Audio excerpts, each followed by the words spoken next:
In this premium tutorial, we're gonna have a look at how you can animate a tail behind the bouncing ball that we did in the previous tutorial, which is free by the way, in case you haven't done that. And to animate the tail properly, we need to learn some more physics.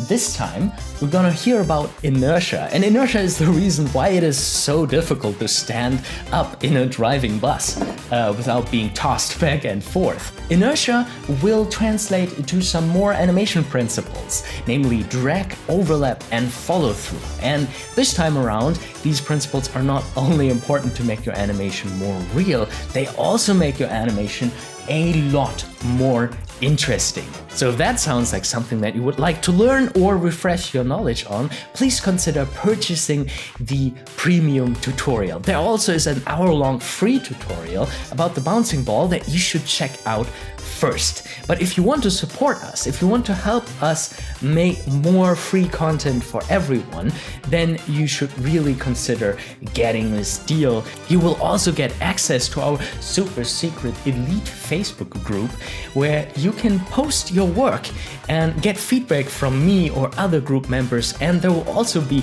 exclusive events that are only open for group members. So yeah, please support us by getting the premium tutorial.